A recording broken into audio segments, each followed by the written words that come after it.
Islamic financing is becoming increasingly more mainstream as investors seek to attract financing from as broad a pool as possible. Reports this week said Britain would be among the first Western governments to issue an Islamic bond.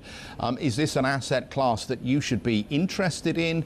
Is it going to generate good return? Nick Darney joins us. Nick is Executive Director at the DIFC. Very nice to have you with us this morning, Nick. Good morning. Again, let's come back to this issue of Sukuk bonds and why they may be of interest to an investor right now. Well, we've seen tremendous growth in Islamic finance in the past 10 years. But I feel that we have actually come to a point where Islamic finance is more mainstream now. And there are two reasons for that. Firstly, there's been more information, there's been more transparency in terms of how Islamic investment products are being developed. And so the demystification of Islamic finance is happening quite a lot.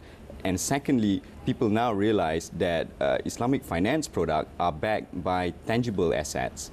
So there is actually greater credit appeal for Islamic finance products.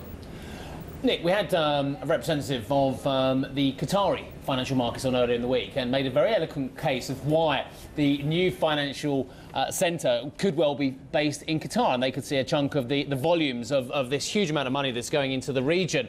Presumably you chaps in Dubai with perhaps a starting point which is ahead of them, beg to differ, and you think that actually it's Dubai who is going to be the centre? Well, there are various financial centres now that's keen on Islamic finance. DIFC do not just focus on Islamic finance, we also do conventional financing.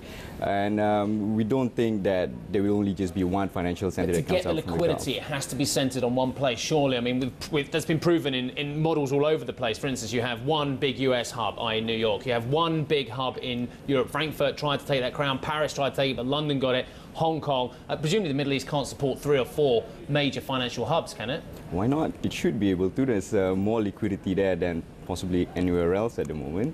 I don't see why there cannot be more than just one financial centre, and they will all offer their own competitive advantages. The conclusion, though, from the World Economic Forum in Sharm el-Sheikh, which I just got back from yesterday, was that Saudi Arabia actually would be the main financial hub simply due to the excess amount of capital that they have there. But I was quite surprised to hear that conclusion, as traditionally they are quite closed to investing from abroad. You have to be open in order to maintain the momentum that's starting to be built now, though. I think what you've seen in the past 10 years is that the GCC countries tend to open up more. And I think the main driver for this opening up is due to Islamic finance. And it has had an impact on Islamic finance as well. It is now more globally acceptable. Peter. Where's the natural buyers? It may sound like an odd thing to state, but where do you see the buying coming from for these bonds? I mean, you become a centre, but domestic, who are the buyers? Who are the natural? There's obviously a broad base, but just curious to know where you see the audience. Okay. 10 years back, I think the main investors would be the Islamic financial institutions. They tend to be naturally high in liquidity because there are a lot of savings happening in that region.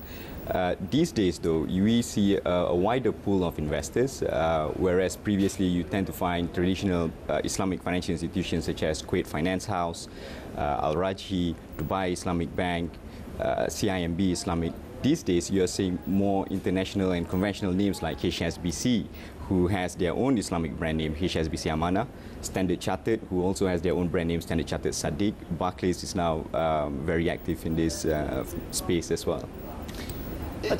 No, I was just going to say, how important do you think it is? I mean, the British government has obviously been making a lot of the fact that they're going to offer the first government Sukuk, and they think that's important for them to demonstrate that London is an important financial centre. How do you read that from the Middle East? Is that something that you would like to encourage? Yes, I think we welcome this initiative by the UK government, and I think what what will be achieved when the UK government issues their own sukuk is that other corporates from the UK will follow suit. And why this makes sense is that with the current credit crisis, you will actually see issuers having a wider pool of investors. The one question, though, in my mind is the additional cost that comes with constructing the product, and whether that is going to dissuade people at a point where they are clearly concerned about additional expenses in the financial product arena from creating them. That's quite true. I think one of the problems with Islamic finance structures is that it's still fairly new. So there isn't a level playing field. One of the things that we're doing in DIFC is to have harmonization of all the Islamic finance structures. What this would result in is reduced costs.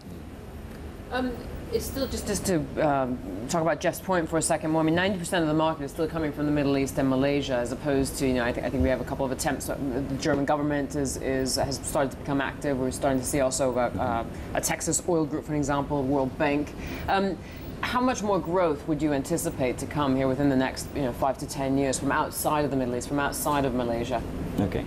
The leading asset instrument for Islamic finance is Islamic bonds, or what we call sukuk. I expect that to cross the 100 billion mark by next year. Currently it stands between 70 to 80 billion, considering some of the maturities recently. And the UK government issuance would result in more issuances coming from the West, tapping the Middle East capital markets.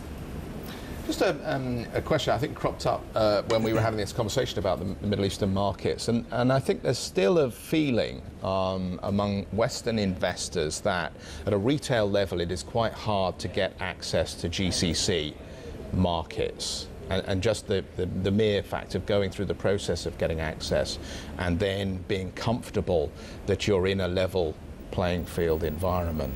Well, that's not quite true. In DIFC, for example, we have almost 600 authorized institutions, of which almost 400 are financial institutions, banks, advisory firms.